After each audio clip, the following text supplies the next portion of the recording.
Halo teman-teman, kita ketemu lagi di The Patriargas, edisi hobi dan ikan hias. Kali ini bersama Papa Wing dan saya ingin sharing pengalaman menarik saya dengan tanaman rumah yang cocok untuk akuarium Mas Koki. Karena tanaman rumah ini bisa lebih membersihkan dan menjernihkan air akuarium Mas Koki loh daripada tanaman akuatik. Tanaman apakah itu? Ya, yang seperti teman-teman lihat di video, namanya adalah sirih gading atau Sri Gading. Yuk simak video cara menggunakan tanaman ini untuk menjernihkan air akuarium Mas Koki kamu.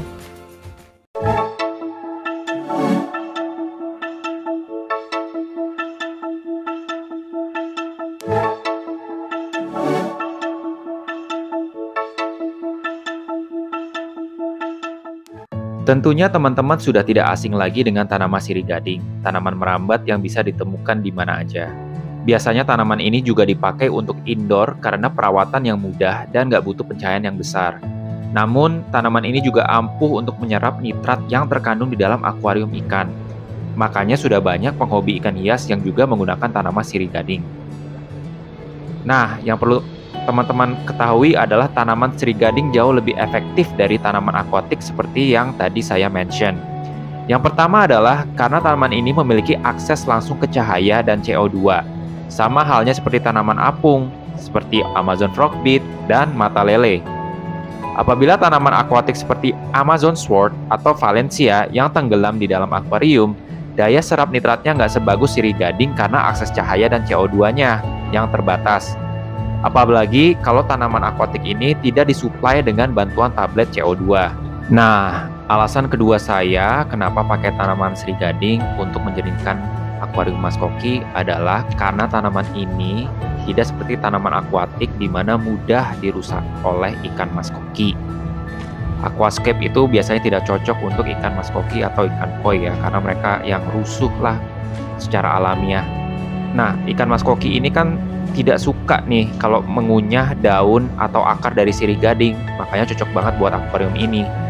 Namun apabila tanaman itu merupakan tanaman akuatik, banyak banget yang Mas Koki bisa rusak deh. Entah tanamannya dicopot, rusak, karena tersenggol, dicabuti, atau dikunyah. Ya, pokoknya sudah mengalami lah. Tanaman apung pun seperti Amazon Frogbeet dan juga mata lele habis dimakan dan dikunyah oleh Mas Koki.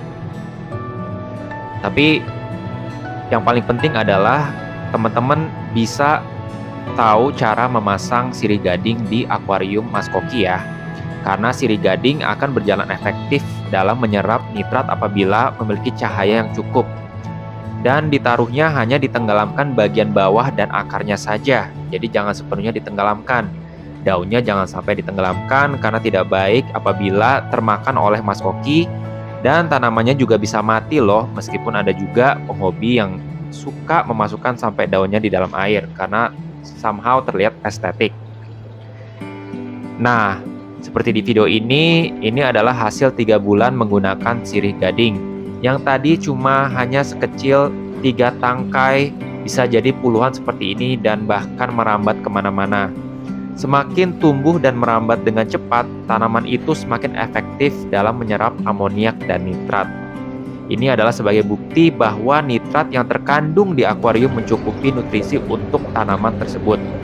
Apabila tanamannya mati atau tanamannya menguning, itu tandanya bisa saja kelebihan air atau kurangnya nutrisi atau nitrat di dalam kandungan air akuarium.